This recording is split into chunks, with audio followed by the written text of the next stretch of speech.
Muy bien, Dios les continúe bendiciendo.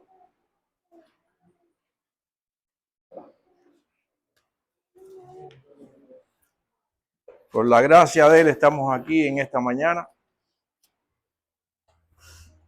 y no es de casualidad. No es de casualidad.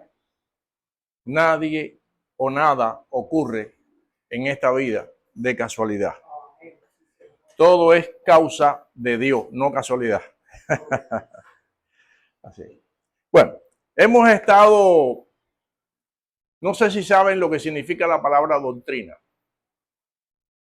Doctrina es todo aquello que cree una determinada congregación.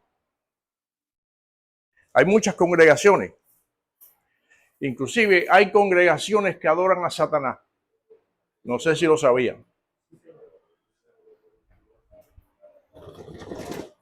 Eso existe en Cuba, inclusive. No en los pequeños grupos o en las pequeñas casas privadas, donde los hechiceros y los espiritistas o brujeros, como usted quiera decirle, hacen sus adoraciones a Satanás. No me refiero a eso, sino centros donde se reúnen mucha gente y a adorar al maligno. Bueno, ellos tienen sus doctrinas. No sé de dónde la sacaron porque no tienen una escritura como nosotros, pero todos tenemos una doctrina. Entonces yo le decía al pastor que nosotros tenemos que encaminarnos a adoctrinar. ¿Qué cosa es adoctrinar? Bueno, adoctrinar es una palabra que se usa en todos los términos, aún en la política. Por ejemplo, aquí la mayoría somos de Cuba, excepto un infiltrado que hay por allá atrás. La mayoría somos de Cuba. ¿Verdad, Agustín? Señor. Y entonces, ¿qué ha hecho el gobierno con tendencia de extrema izquierda? Adoctrinar. Porque ellos creen que ese es el éxito de tener un gobierno al cual ellos puedan manejar a su antojo. Entonces, desde chiquitico, nada más que pasa por la escuela, te empiezan a poner un pañuelo en el cuello y te tienes que parar en los matutinos antes de empezar las clases. Eso se llama doctrina. Y le dicen pionero por aquí y para allá, y ellos dicen seremos como el chef. ¿No es eso? ¿No es así? Yo dije el chef. No, pues lo otro no quiero mencionarlo. Y ahí empieza la doctrina. Entonces empieza, yo recuerdo bueno, yo empecé el preescolar en el 61. Y todos los años tienen un nombre patriótico. Y ahí te empiezan a decir lo bueno que es Fidel. Las cosas buenas que hace la revolución. Eso no, yo no tengo que repetirle eso, porque entonces se me van a ir ahora mismo de aquí. Pero eso es doctrina. Enseñarle a la gente. El problema es que esa doctrina es fallida. Actualmente, después de más de 6 décadas de doctrina, pues la gente lo que hacen es huir de esa doctrina. Pero esto no es una doctrina fallida. Esta es la palabra de Dios. Y a lo largo de toda la historia de la humanidad, nunca ha fallado. Fallan los hombres le dan la espalda, pero la doctrina esta no. Y entonces, ¿qué cosa es doctrina? Lo que yo les estaba enseñando hasta aquí. Les presenté en las primeras clases quién es Dios, qué hizo Dios desde el principio al hombre y a la mujer. Les he estado enseñando que la palabra es inspirada. Le he demostrado que la palabra tiene inspiración divina, que no es escrita por la mano del hombre. Eso es doctrina. Le he enseñado a través de la escritura todos los sacrificios que Dios ha hecho a favor de la humanidad. Eso es doctrina. Más recientemente le mostré lo que era la fiesta de Pascua, es doctrina, y lo que es la fiesta de Pascua cristiana, Eso es doctrina. Entonces ya hemos hablado de Dios, de la Escritura, hemos hablado de la caída del hombre, es doctrina. Le enseñé quién fue el origen de la caída, eso es doctrina. Y ahora y hoy pretendemos enseñar lo que significa la palabra Trinidad. Mire, casi todas las iglesias cristianas, si yo mal no recuerdo, casi todas, con muy pocas excepciones, las palabras Trinidad o la doctrina Trinidad existe en casi todas las iglesias cristianas. Los que rehúsan este término, entonces no son cristianos. Por ejemplo, los testigos de Jehová no creen en eso. Por ejemplo, ellos no tienen el Espíritu de Dios, por lo tanto, están muy lejos. Ahora, más reácidos que los testigos de Jehová son los judíos, el pueblo de Israel, el pueblo de Dios. Mire, si usted le menciona a un hebreo, procure mencionárselo donde no hayan piedra porque lo van a apedrear. Que existe un Dios Padre, Hijo y Espíritu Santo, de seguro le van a apedrear. Porque ellos no aceptan eso bajo ningún concepto. ¿Por qué? Porque de generación en generación, desde que surgió la Torá, existe un pasaje en el libro de Deuteronomio, que aquí está, capítulo 6, no sé si está un poquito malo, un poquito claro. Deuteronomio capítulo 6, verso 4. Ese pasaje es como el inicio de cada adoración hebrea a Dios. Es la oración que enseñó Moisés en el desierto, ya prácticamente cuando él se iba a despedir, cuando ya él sabía que no iba a entrar a la tierra prometida. Y les dijo al pueblo hebreo, vamos a leerlo, ¿quién la tiene? Está aquí, hoy tenemos pizarra, ¿verdad? Deuteronomio 6, 4. ¿Lo tiene, Robert? Ya está aquí, ok.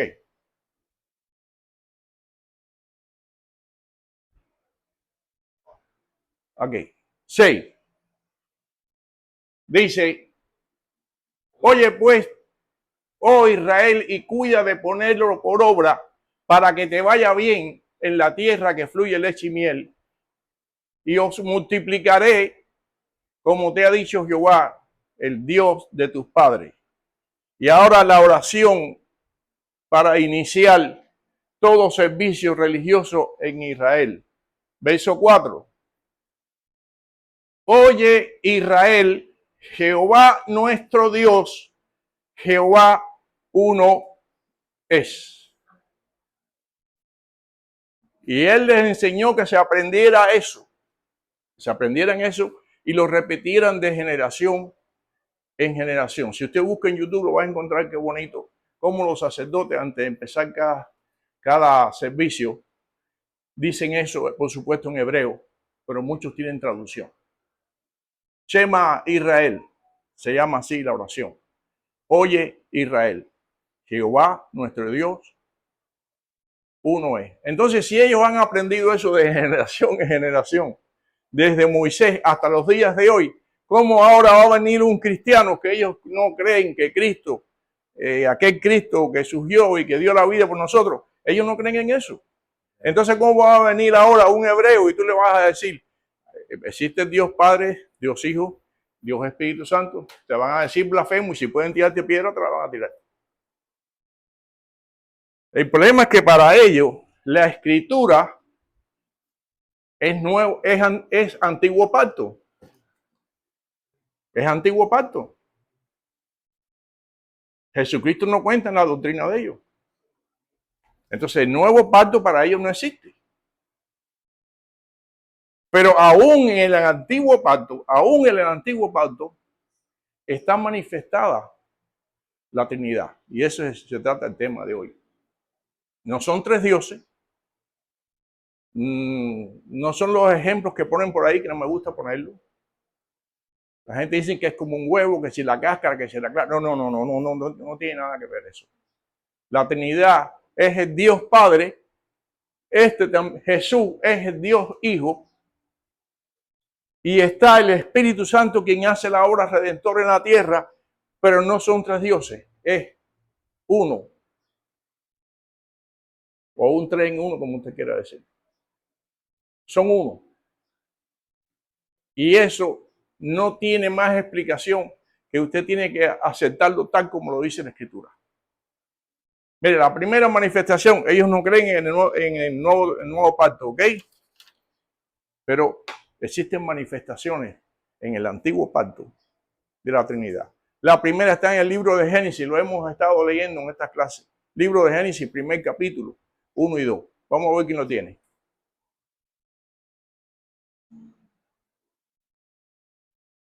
Dice el libro de Génesis, en el primer capítulo, verso 1, dice: en el principio creó Dios los cielos y la tierra. ¿Está bien? Entonces, en esta escena, ¿quién está? ¿Quién? Dios. Ok. Segundo verso: y la tierra estaba desordenada y vacía, y las tinieblas estaban sobre la faz del abismo, y el Espíritu de Dios se movía sobre la faz de las aguas. ¿Quién se movía sobre la faz del agua? El Espíritu de Dios. ¿No dice Dios? Verso 26, perdona, no te puse ese. Génesis 1:26. No te lo puse yo, es un error mío. Dice ahí mismo, primer capítulo, verso 26. Y está en el hebreo así. Está en el hebreo así. Claro, dicho en hebreo. Génesis 1:26, ahí mismo, primer capítulo de Génesis, verso 26. ¿Quién lo tiene? Ahí, ¿quién? Dímelo. Entonces dijo Dios: hagamos al hombre a nuestra imagen, conforme a nuestra semejanza, que señoree en los peces del mar, en las aves de los cielos, en las bestias, en toda la tierra y en todo animal que se arrastra sobre la tierra. Amén. A ver, si Dios fuera solamente Dios, como ellos creyeron y como Moisés les enseñó, entonces diría: y dijo Dios, voy a hacer al hombre a mi imagen y semejanza.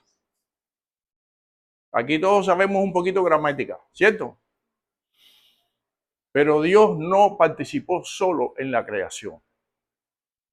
Porque dice, aún en el hebreo, dice, entonces dijo Dios, no, quiero destacar esta palabra nada más, este verbo, el verbo de hacer, pero en plural. Hagamos. Eso está en la Torá. Eso no es Nuevo Testamento. Hagamos. Usted le lee, si usted aprende estas cosas y la puede discutir con cualquiera que quiera decir que no existe la Trinidad, simplemente aprendiéndose este pasaje de Génesis, primer capítulo. Está Dios que hizo los cielos y la tierra, estaba la tierra desordenada y vacía, y estaba el Espíritu de Dios que se movía, porque Él es el ejecutor. El Espíritu de Dios, que tenga mucha reverencia con esto, es el ejecutor, el que hace la obra, el que redarguye en tu corazón y en el mío, el que te guía, el que te recuerda, es el ejecutor. Por eso está bien claro en la Biblia hebrea de la Torá, este texto del 26 donde dice hagamos. Porque si él fuera solo, no tiene que contar con nadie. ¿A quién le está diciendo hagamos? ¿Sí, hermano? Entonces, no sé si cabe pensar. Yo cojo una olla, la lleno a la mitad de agua, la pongo en la candela y me descuido. ¿Qué pasa? Cuando se desapareció. El agua. El agua. Pero era el agua. Era el agua. ¿Qué pasa si ahora el agua la agarro y la pongo en el freezer? Se convierte en hielo. Pero como lo puse en la candela, se fue en vapor. En gas. Ajá. Amén. El agua en tres formas. Ok. Pero esto no, esto no es divinidad. Ese ejemplo está bueno, pero no es divinidad. La gente puede entender que un solo cuerpo se puede convertir en tres. Se puede congelar el agua, se puede evaporar y sigue siendo líquida si tú quieres. Pero esto es divinidad. No hay comparación con nada en la tierra. Esto es divinidad. Así está establecido. Pero además de eso, si buscas el libro de Juan, primer capítulo, Evangelio según Juan, primer capítulo, verso 1. Ese sitio de Isaú, ¿verdad? Juan 1:1. Saúl pasa unos apuros conmigo porque yo tengo mala memoria. Sí, ahí está. Y yo llevamos 47 años juntos y a veces no me acuerdo el nombre de ella. Le digo, ven acá, mi amor. Porque se me olvida el nombre. Ya el problema es la edad. Juan, en el principio, está hablando de Génesis, era el verbo. Y el verbo era con Dios. Y el verbo era Dios. Eso es Trinidad, divinidad. En el principio, en Génesis, cuando se estaba haciendo el cielo y la tierra, estaba Dios, lo leímos en Génesis, estaba el Espíritu que se movía tratando de poner orden en el desorden, lo mismo que hace el Espíritu en las vidas que empiezan a conocer a Dios. El Espíritu es quien pone orden en una vida desordenada. Pero esa vida desordenada necesita la palabra. El verbo significa la palabra. Por muy espirituales que seamos, si no tenemos conocimiento de lo que Dios plasmó aquí, lo estoy diciendo literalmente, Dios lo plasmó por inspiración. Si no tenemos este conocimiento, que leímos en unas clases pasadas, en el libro de Oseas, mi pueblo perece, ¿por qué, Robert? Porque no tienen conocimiento. Mi pueblo perece porque no tiene conocimiento. Entonces, esto es un conjunto de cosas. Aceptamos la obra redentora de Cristo. La aceptamos.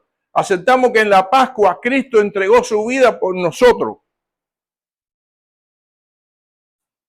Aceptamos a Cristo. Es el verbo. Pero también necesitamos que ese verbo nos doctrine, nos enseñe.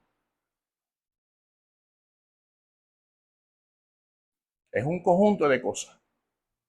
Entonces, en el principio estaba Dios, estaba el Espíritu y en principio estaba Jesucristo. Por eso dice Dios en el verso 26, hagamos al hombre a nuestra imagen y semejanza. O sea, está en el Antiguo Testamento. Esto no tiene nada que ver con los ángeles. Los ángeles es otra cosa. Esto tiene que ver con Dios. Los ángeles son sus escoltas, son sus acompañantes. Los ángeles son los que cantan. Uno de los ejemplos que tenía, por ejemplo, en el libro de Génesis, en el capítulo 18. Miren, eso está Antiguo Testamento, eso es Torá. Génesis capítulo 18.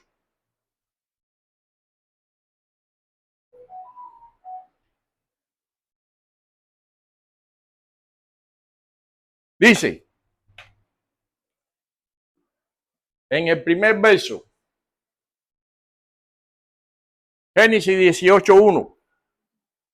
¿Quién lo tiene?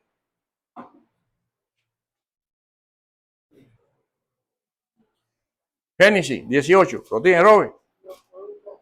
Génesis 18:1.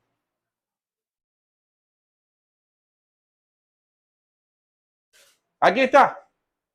Aquí está.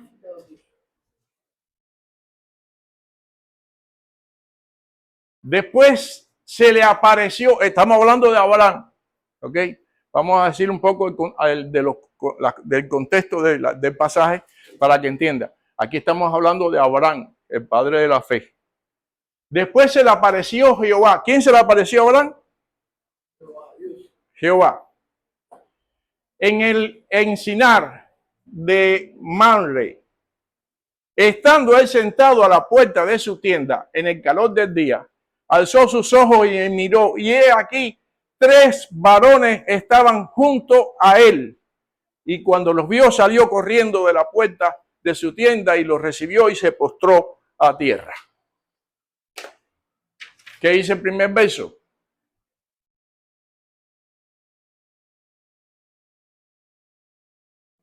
Que Dios había visitado a Abraham. ¿No dice así? Y entonces, ¿cómo ahora cambia la narrativa? Y se le apareció Jehová a Abraham. Y ahora cambia la narrativa. No, el 2. Un momentito. Alzó sus ojos y miró, y he aquí 3 varones. Como dice primero que es Dios quien se le aparece. Pero cuando él mira y se fija, cuando se le aparece Dios, no era una persona. ¿Cuánto eran? El que tiene oído que oiga. Eso es Torah. Lo que pasa es que a veces la gente saben tanto que no quieren oír. Saben tanto que están ciegos. Y de verdad lo saben. No hay nadie en ninguna iglesia, ningún maestro, nadie se puede comparar con la sabiduría de un rabino. No se puede, se lo saben de memoria, pero se han embullido tanto en la letra que olvidaron el espíritu. Eso es Torah. Dice que Jehová visitó a Abraham, pero cuando él miró bien, no era una persona, eran 3. Y ahí salió corriendo y les preparó leche, mantequilla y pan. Yo estoy seguro que Abraham no vivía en Cuba. No, seguro. Leche, mantequilla y pan, eso es un lujo. Pero seguimos.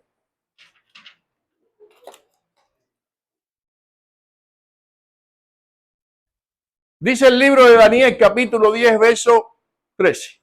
Libro de Daniel. Se encontraba Daniel esclavo en Babilonia. Otro día vamos a hacer esa historia porque todas las historias del Antiguo Testamento nos dan una belleza de conocimiento tremenda. Le vamos a contar un día la historia de cómo fueron a parar a Babilonia. Y estaba Daniel siendo cautivo de Nabucodonosor. Y él veía la aflicción de su pueblo que estaba siendo esclavo. Esta es la segunda vez. Acuérdense que fueron esclavos en Egipto. Pero bueno, ya aquí estaban en la tierra prometida. Después le cuento la historia. Y estaba Daniel junto al río haciendo un ayuno prolongado.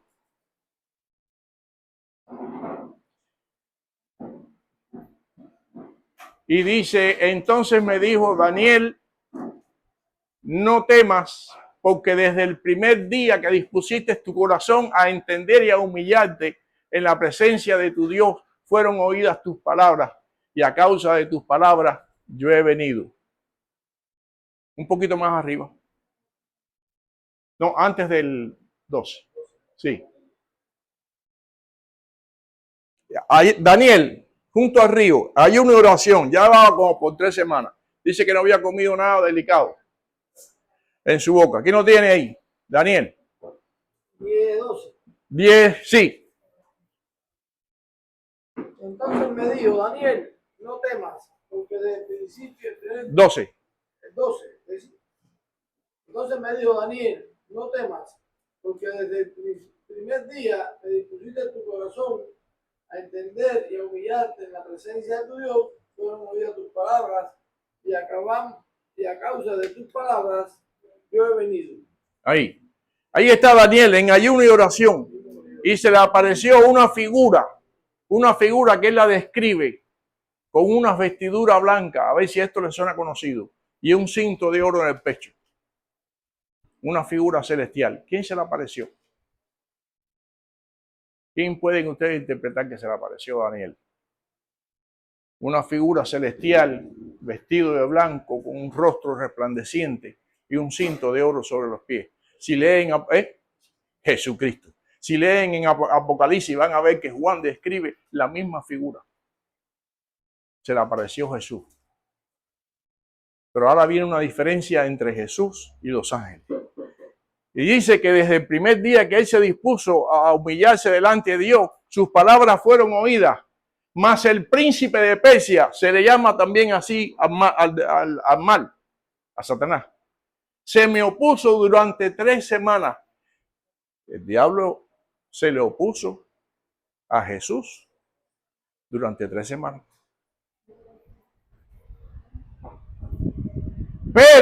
Pero, he aquí Miguel, uno de mis principales príncipes, vino a ayudarme y quedé allí con los reyes de Persia. Miguel no es parte de la Trinidad. Dios usa figuras como Miguel, que es un ángel guerrero. Y apréndanse esto es importante. Miguel es un ángel guerrero. Y existe otro ángel muy importante en la corte de Dios que se llama... ¿Quién se le apareció a María? Gabriel. Y estaba en el libro, está en el libro de Lucas.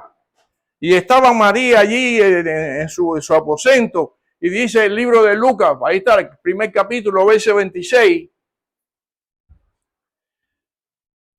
Ella estaba en sus quehaceres. Ya estaba preocupada porque estaba encinta y no había conocido varón. Al 6º día, el ángel, ¿qué? O sea, que Gabriel y Miguel, no voy a perder tiempo porque si no, se nos acaba el tiempo. Miguel, el ángel guerrero, apréndanse esto. Gabriel, el ángel que anuncia. He aquí una virgen concebirá y dará a luz un hijo. Ahí está, él anunció el nacimiento de Jesús. Esto no es Trinidad, esto no tiene nada que ver con Dios Padre, Hijo, Espíritu Santo. La Trinidad es la composición de Dios, Jesucristo y su Espíritu Santo. Ok, hay muchos más ejemplos, muchísimos que hablan de la Trinidad. Pero yo los voy a remitir a un pasaje que está en el Evangelio según Mateo. Mateo, capítulo 3, del 13 al 16. Y ya estamos terminando. Mateo 3, del 13 al 16. Ya esto sí, nuevo pacto. ¿Veis? Ya esto es nuevo pacto. Entonces Jesús vino a Galilea, a Juan el Bautista, para ser bautizado por él. Mas Juan se le oponía diciendo, yo necesito ser bautizado por ti. Eso es otra cosa que vamos a estar viendo más adelante. Yo necesito ser bautizado por ti. ¿Cómo es que tú vienes a mí? Le dice Juan. Pero Jesús le respondió y dijo, deja ahora, porque así conviene que se cumpla toda la justicia, toda la escritura. Entonces le dejó. Y Jesús, después que fue bautizado, subió luego del agua, y he aquí que los cielos fueron abiertos, y el Espíritu de Dios vio al Espíritu de Dios descender como paloma sobre él. ¿Quién estaba en el agua? En el agua estaba Jesús y los cielos se abrieron. ¿Y qué pasó? Dice que el Espíritu de Dios tomó forma de paloma y descendió sobre Jesús. ¿Quién estaba ahí? Jesús y el Espíritu. Pero más adelante dice una voz, y se oyó una voz en el cielo que decía, este es mi Hijo amado, a él oíd. En cualquiera de los pasajes del bautismo de Jesús está esa figura bíblica. Nosotros no estamos inventando nada. Si hablamos de Trinidad es porque realmente existe una Trinidad. Se lo demostramos en el Antiguo Testamento y lo demostramos en el Nuevo Pacto. Dios Padre, Dios Hijo, Dios Espíritu Santo. Ya, ahora sí voy a terminar. Ya, el último. No puedo dejar de decir esto. Primera de Juan, esto es al final, llegando al Apocalipsis.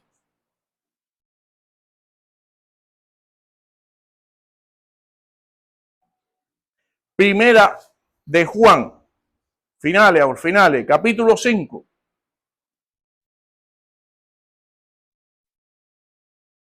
Nosotros hacíamos un chiste en el seminario. Los muchachos jóvenes enseguida están buscando la manera de pasarla bien cuando están aprendiendo. Entonces había un chiste que decía, ¿por qué Pedro fue el primero que llegó a la tumba cuando se encontró la tumba vacía? ¿Se acuerdan del pasaje de la resurrección? Pedro fue el que primero llegó. Y era un pasaje, era algo gracioso acerca de la Biblia, porque Juan tiene 2 y Pedro tenía 3. O sea, dice que Pedro tenía 3 velocidades. Era un chiste de mecánica combinándolo con la Biblia. Juan, primera de Juan. Dice, este es Jesucristo quien vino mediante agua y sangre. No mediante agua solamente, sino mediante agua y sangre. Y el Espíritu es el que da testimonio, porque el Espíritu es la verdad. El Espíritu es la verdad. Porque 3 son los que dan testimonio en el cielo. El Padre, el Verbo y el Espíritu Santo. ¿Y estos 3 qué dicen? Bueno, si alguien no lo quiere creer, por favor. Yo no tengo nada que hacer. El apóstol Juan lo dijo bien claro, capítulo 5 de Juan. 3 son los que dan testimonio del cielo, el Padre, el Verbo, que es Jesucristo, y el Espíritu Santo. ¿Y estos 3 son qué?